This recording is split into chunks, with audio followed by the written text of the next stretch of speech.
And this is a lesson I had to learn for myself. So just realize that you are enough.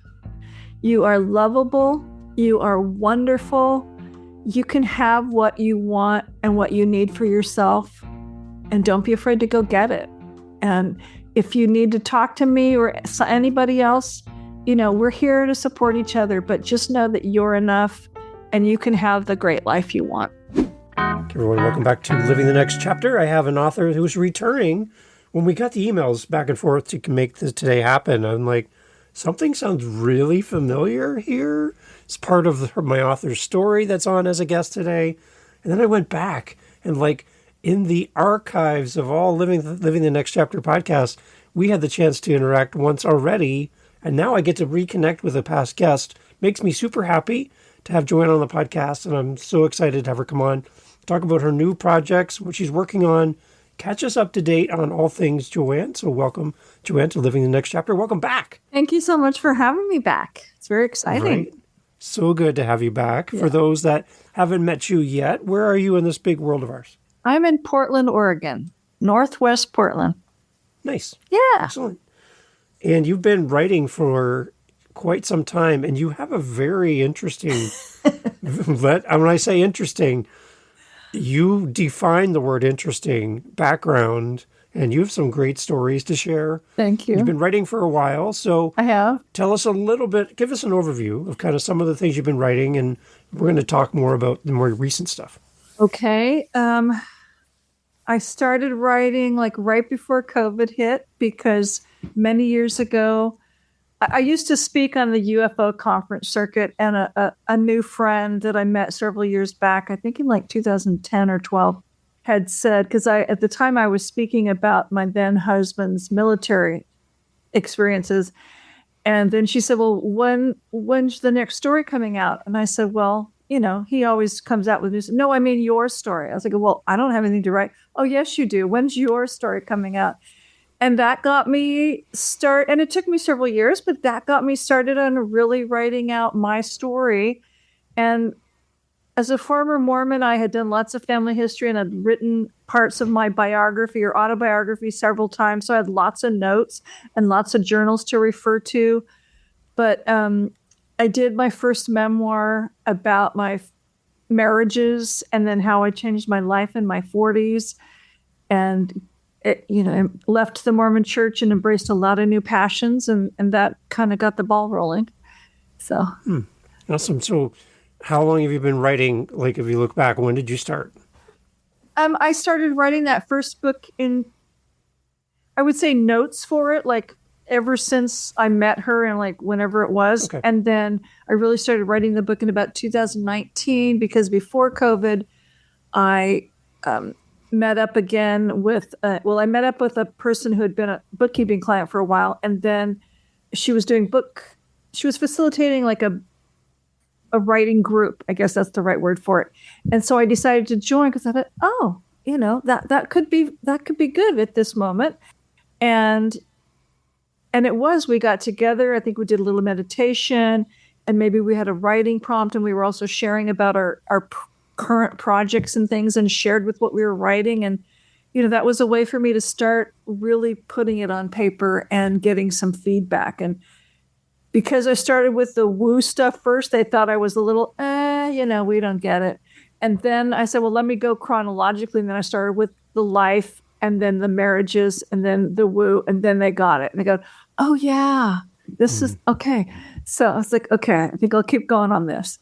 And then, COVID happened, and I just kept writing, and I moved away from where I was living, and I kept writing. And, spring of 2021, I had that first book out. So good. Yeah. Awesome. How many books do you have out currently, including your most recent one? Just the two, but I've got an idea for number 3. Number 3 is starting to gel. Nice. Well, there you go. Yeah. That's going to be even more exciting. But yeah, just the 2. And the second one comes out at the end in just a few weeks. So wow. I know. Okay, so let's go there. What's the newest project? What are you putting out in the world? It's called The Prince Was Wrong, Leaving the Narcissist Behind. I know. I love the title. Husband number 7 turned out to be a flaming narcissist. And in the first 20 years, we were together 25 years. In the first 20 years, I didn't really see that. I didn't know that word. I just thought, oh, we're getting along really well. But we're getting along really well because I'm following his agenda and listening to his great ideas, about what we should do with his house and his creative projects and da-da-da-da-da-da. And then COVID hit, and I decided I really hated living, because he's in prison. So I was living in his house. And I decided I really didn't like living in that big house and pouring all my money into it and being by myself and listening to all the trees creak and scaring me, and it was just draining. And my sister and my daughter and my acupuncturist was like, you're not doing well. And, you really should stop paying for all this stuff. So all this stuff made me start really looking. And I started looking at, I really need to change some things with my life and my marriage. And I need to start speaking up about what wasn't working for me. And I moved from California to Oregon. So that really helped. But then he immediately thought I was leaving him and getting a divorce. I go, no, I didn't say divorce. I just said I needed to leave the house, and I left it in the care of a house sitter. So we thought everything was going okay, and that the house sitter didn't work out, but that's a long story. But the house was being cared for. And then it just all this back and forth, and I started, I started speaking up for myself. And in the world of a narcissist, that's a terrible thing to do. And you don't dare speak about what you want, because it always has to be about what they want. And the interesting thing is, and this is kind of where my woo comes in, because I've really developed my intuition over the years since I've known him, which was great. But right before COVID hit, I took a class on psychic development. And it was like a 2-day workshop. So that was just lovely. It was lovely. And the world hadn't quite shut down yet. I'm not sure if we were even starting to wear masks yet. But, and then like our closing exercise was, think of something you want to cut the cord with in your life that's not working. And to me, it was my relationship the way it is was not working. Even though divorce hadn't really come into my head. And so I did that energetic cord cutting thingy.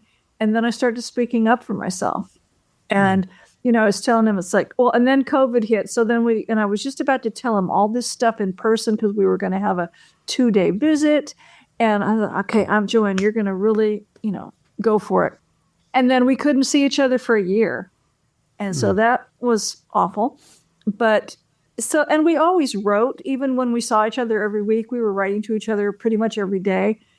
But I soon learned that we weren't really talking about the hard stuff or the nitty gritty. And I certainly wasn't bringing up, every now and then I would, bring up, it's like, cool. So, why did we get married? Why did you want to marry me? Why do you like me?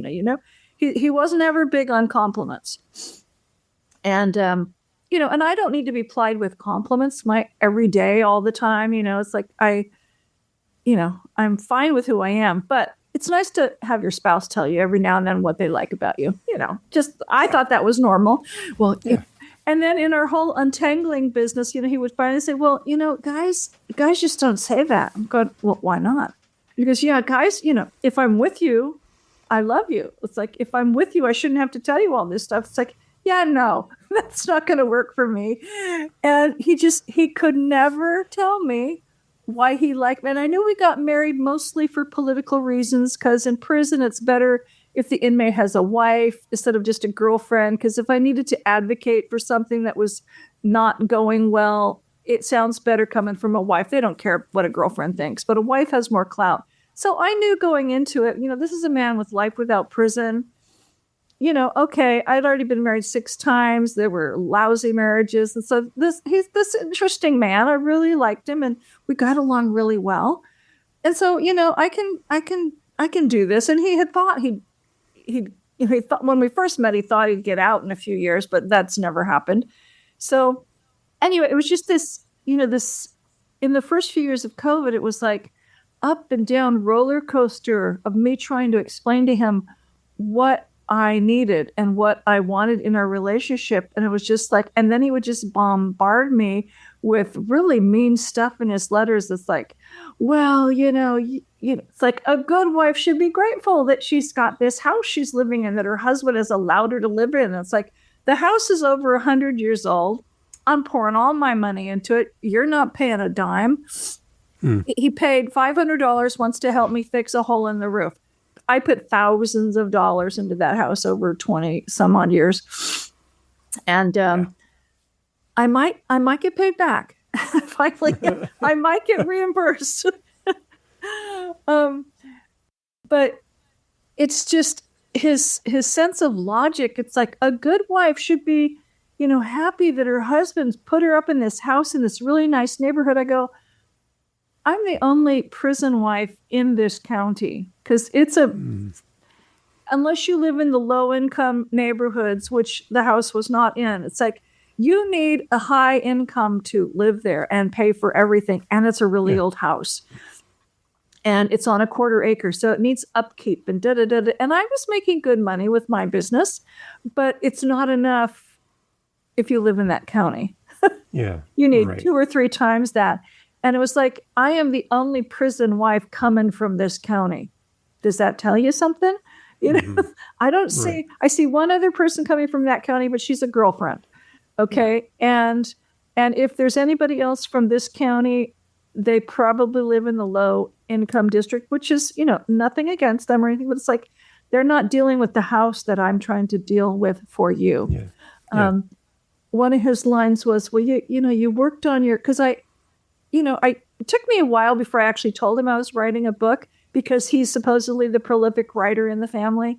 And I published 2 of his books. They didn't do very well, but, I figured it was because I wasn't very good at marketing. And I wasn't going to go all over the state trying to push his book. And but things were a lot different before. There wasn't even print on demand when I first published his books. It was like, and we published thousands. And it's like, okay, now they're sitting in storage. And can I throw them out now? But it was interesting. So it's like at first, I sent him a copy of the book. Oh, this is really well written. I really like your little art book. It's like, that sounds like that sounds like not like a compliment, but I let it go. And then later, as we were splitting up, it's like, well, you wrote your book, or your book wasn't good timing for me, because yes, it puts him in line as number 7 after a bunch of losers, but he just thought I made him out to look like a loser. No, book number 1 didn't do that. You got 3 chapters basically. One, how we met, why we got married, or how we got married, and what it was like being a prison wife. Which isn't always glorious, come on, there's some downsides to being a prison wife, and all the cool things that you introduced me to. And, but it wasn't good timing, supposedly, for his legal remedies that he was always trying to work on. And it's like, okay. And, you used all this money on your book that, and you turned your back on my creative projects. Like, no, I used my money, even though it's community property technically. But I also used all my money for your house, which is not community property, because you inherited it before we got married. So there's So, and then there was other things like, you started your business in my house and turned your back on all my projects. I'm going, well, my income from my business that I built up paid for all our bills. And paid for not all his prison expenses, because he had outside family that was helping, but it was like it paid for the house. And he didn't have a mortgage, but it paid for all the repairs and a couple of remodel things and just different projects that he wanted done. It was all his idea. It wasn't any of my ideas. Like, sure, that sounds like a great idea. Okay, let's make that happen. And then there was also an issue of, I said, you're not really affectionate with me. And there's times when we got like 2 days together in an apartment and you still don't want to be you should have tried to be prettier. It's like, okay, if that's the last straw about you telling me I'm overweight because I was overweight. I mean, I'm still overweight, but I've lost a lot of weight since I left him. Like, I tend to lose weight when I'm happier. Yeah. But he was always on my case about weight and stuff like that. So it was like, you should have tried to be prettier. It's like, am I ugly? And I'm your wife, and I'm coming to visit you for 25 years in prison. Excuse me. Right. Who's making sacrifices here? Right. Yeah. So, yeah. And that all, went into, we spent almost 3 years trying to untangle this. It's like I moved out of California in July of 2020, and the book came out the following spring. And we got the divorce in early 23. So our divorce has now been final for a year. But, even when I left, it's like divorce wasn't in the picture. We were having all these up and downs, trying to see if we could make it work. And, we keep writing, there would be mean. And then, okay, let's take a step back and let's look at, it's like I'm thinking, okay, how can I compromise? I don't think he ever really tried to compromise, but it's like, how can I compromise to like placate him into thinking, okay, not trying to fool him, but it's like, let's see how we can work together. Are there projects, just to kind of get back on a creative path? And it just never worked, because then we'd get mad about something else. And then I would ask him all these questions. It's like, well, you told me you sold this thing that was going to help pay for stuff, but I never saw evidence that it sold, and you wouldn't tell me how much it sold for. So it's like there were always secrets. And he's a very secretive man, and I can't stand that. I don't need to know everything about somebody's life, but, if we're married, I should kind of know about the money. I should know about the money. At least most of it. If it's going to affect me, he didn't want to tell me. And so to this day, I still don't have any evidence or real knowledge that even happened, that asset sold. And so it's like, well, I'm just going to assume you have no money. And so our divorce was based on, okay, everybody assumes all their own debts, and I'm in heavy debt because of him, because I was paying for all this stuff.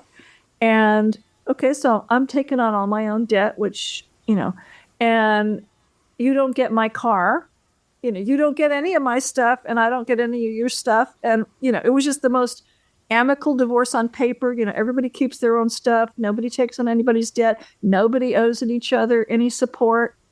I made sure that he could not go after my small retirement savings that I have, which I started way too late. But, it's like, it was just kind of done. And in Oregon, it was so much faster, easier to get a divorce than in California, because I've had a few of those. And once he got the papers and signed them, he's returned them and signed them back. And a couple of weeks later, the divorce was final. So I was on a cruise, because I got the opportunity to go on a cruise last spring with my sister and her husband, because they were celebrating their 50th anniversary, and I was celebrating about to be divorced. And I get the email from my lawyer while I'm there. Your divorce is final. It's like, hallelujah. Let's have a toast. There you go. I know. It's good. It's good. So, that's kind of it in a nutshell. But it took a long time to unwind things. And like I said, finally, I think the money piece is going to happen. Things are finally in place. And so I'm really hoping that continues to move forward, and I finally get paid what I need to get paid to reimburse me for all those things I paid for. And but my life's on a good track, and I'm going to retire, kind of. I'm going to cut way back from the bookkeeping, because I have other things I want to do, and start having more fun. And I have another cruise planned for next year, and I've got another book in my head. And because of the new book, I wrote it because it was really part of my healing journey. And one of the editors from my first book, she also had a narcissistic spouse, and we were just kind of joking that, that should be like your next book. Like, huh? And then it really gelled. And so when I was on that cruise, I really started to put that into work, and I started working with a book coach, which was a phenomenal, wonderful, helpful experience. And it made the editing go so much easier with my my publishers. Like, they whipped through the edits really nicely. But so it just kind of fell into place. And he knew I was writing a scathing book, according to him. It's like, well, I didn't write it out of revenge. I didn't write it because I'm mad at you. You you're a narcissist, and people need to know about narcissism. And it seems to be a huge problem these days. And, I've learned a lot about the problem. It can affect anybody. It could be your spouse, it could be your friend, it could be your work colleague, your kid, your parent. So it's like, even when I hear my grandchildren speak to their mother really disrespectfully, I don't say you're talking like well, I think maybe one time I said, you're talking like so-and-so. And, you don't want to go down that road. You talk nicer to your friends than you do to your mom. It's like, because even though they might not be narcissists, I don't want them to think that kind of talking and bullying and gaslighting your parent is okay, because they certainly wouldn't do that to their friends. Yeah. Like, don't do that to your mom. It's not only just confined to a romantic relationship between partners, but it can be anything, right? I love that you've expanded that beyond just what we would traditionally think of a couple. Yeah, right? And I always thought that's what it was, but it wasn't. And it was interesting because my therapist lives in my neighborhood, and she's got a lovely, just a sandwich board sign out on her corner, and she's got this big heart, and then it has the name of her therapy practice in her name and column. It's like, and she specializes in people going through narcissistic abuse. It's like, oh, that's what it is. It just finally hit me. In fact, that's what it is. And I've worked with her, probably almost 4 years. And I will continue to work with her for a while, because now she's more hearing about the joys and the dating experiences and, the current cool things that are, the ups and downs, but it's a lot more joy than rage that I was, going through in the early parts of working with her. But out of this whole book writing process for this particular book, I realized that it's like, oh, there's people that could use my support and my help. And not that I'm going to start this huge coaching business, because I'm not, but I'm going to put myself out there as like a peer support person, maybe do some healing groups, because I really feel the need.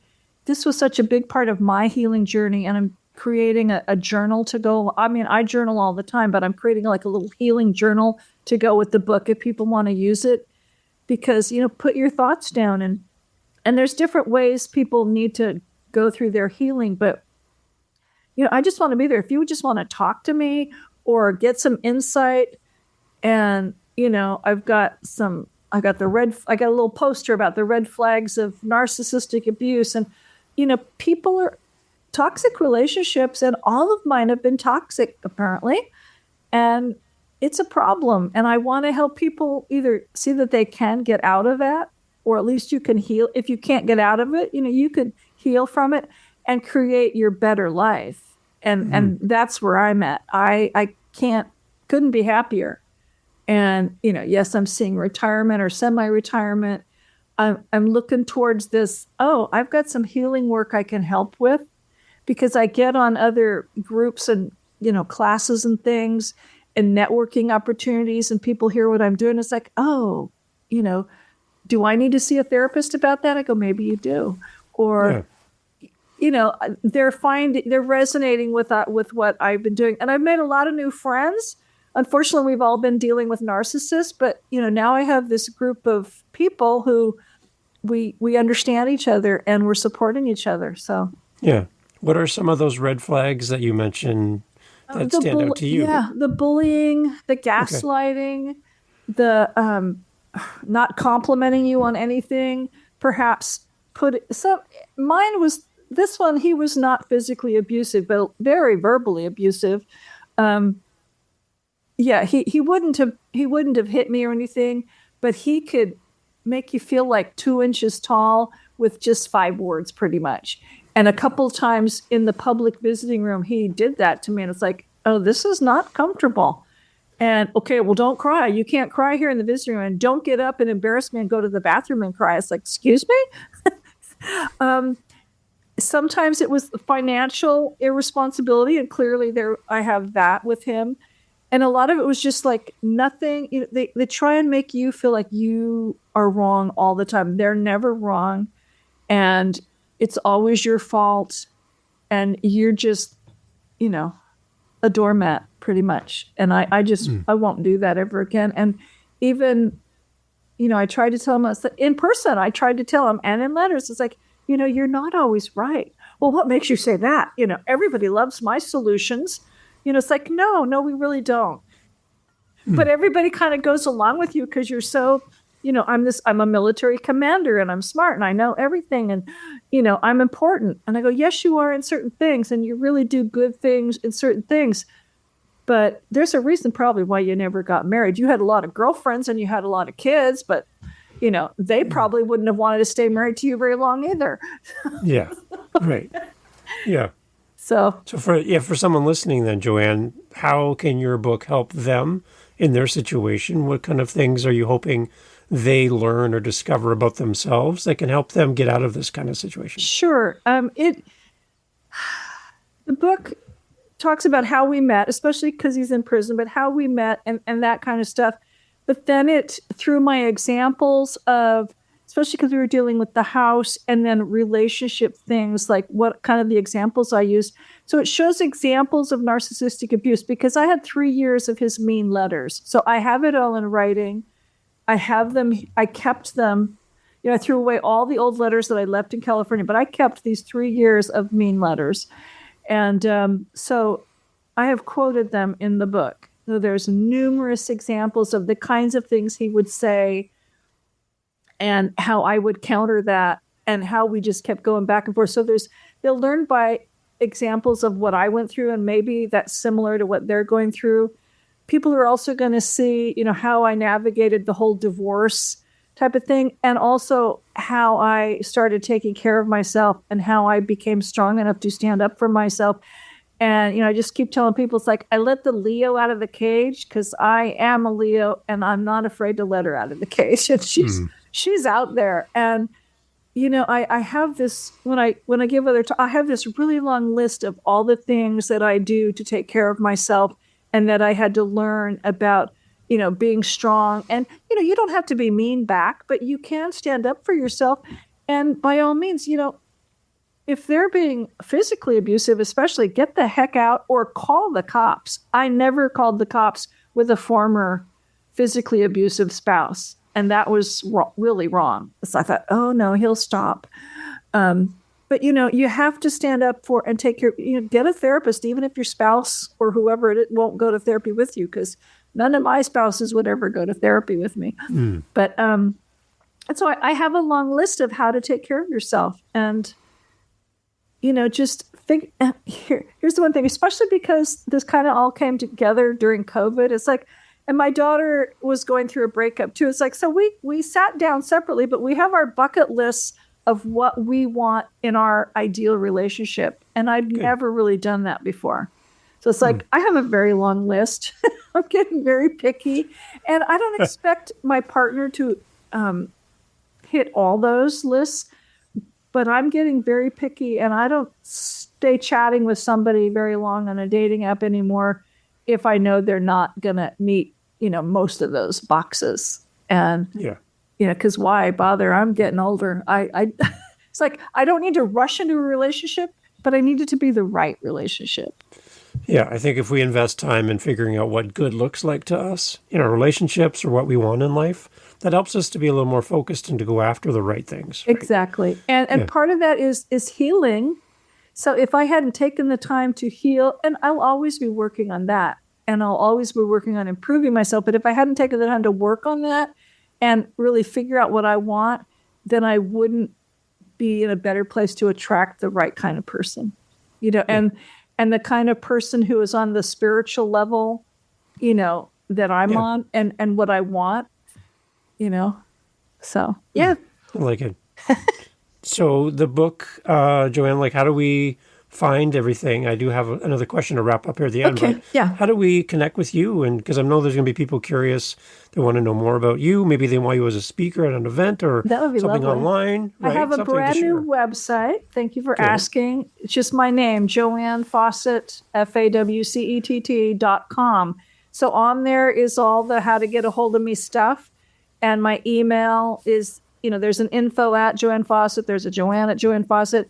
They can sign up to be on my email list. So then they'll be hearing updates pre-sales for this book start on the 18th of June. The ebook gets released on June 25th. The print book will be released July 9th. There's going to be a live interview between myself and my publisher kind of on the launch day on June 25th. So that's all very exciting. And I know it's going to be, they're going to get it distributed to Amazon and all the proper places and all that stuff. I'm on Facebook, I'm on LinkedIn, I'm on Instagram. So I've been doing little promotions, and they can see the cover of the book is just, I'm so in love with the cover of the book because it looks just like him. Sorry. Good. And it's coming out right before his birthday. So, karma's a bitch, and I don't want to say revenge is sweet because I'm not doing this to be mean, but so yes, I'm very easy to reach. Okay. So as we wrap up, Joanne, for those people that are in this environment, they're feeling kind of made like really small, like you mentioned, and it's time for them to get big again. Just speak some courage for people, because I think that's maybe one of the things we lack when we're talked down to or put down. We lose our courage. I would love for you to help us build up our courage as a listener. That's lovely. What do we need to hear today that we can put into place and start the journey to get to where you are? What do we need to know? And this is a lesson I had to learn for myself. So just realize that you are enough. You are lovable. You are wonderful. You can have what you want and what you need for yourself. And don't be afraid to go get it. And if you need to talk to me or anybody else, we're here to support each other. But just know that you're enough and you can have the great life you want. It's amazing. Joanne, thank you so much for doing this. Congratulations on this book and future endeavors. There will be another. So my offer to you, and now I've had you now for 2 books, 2 times as a guest. Come back in the future and let's celebrate your new projects as they come out, and let's get an update from you. I would love that. Thank you so much. Awesome. Everyone, all the information, as always, in the show notes. We'll even link this episode to Joanne's past episodes. You can kind of hear even more of her story. A very fascinating guest. Thank you. If you're a podcaster and you're looking for a great guest for your show, reach out to Joanne. If you're looking for a speaker, reach out to Joanne. And if you just want to talk to a great person, reach out to Joanne. Thank you, Joanne, for being part of this. Thank you so much. Awesome. Take care.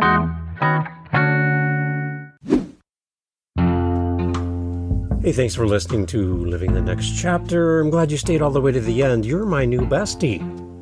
And the one thing I like to do with my besties is enjoy time together over a cup of coffee. Now, one thing missing in the equation is my coffee cup is empty. And what I would love if, after 390 plus episodes roughly, if you found any value in the podcast and you want to say, hey, Dave, do you need a refill of your coffee cup? I'm looking at it right now, and you know what? It's looking kind of sad. There's not much in the coffee cup. If you want to help support the podcast, I would love you forever as besties and celebrate coffee with you. You can celebrate and support the show at our website using our Buy Me a Coffee link. And all the money goes back into the podcast. And we also like to give it to other podcasters. So if you want to support the show, head over to livingthenextchapter.com and let's top it up. Thank you guys. Thanks for listening. Cheers.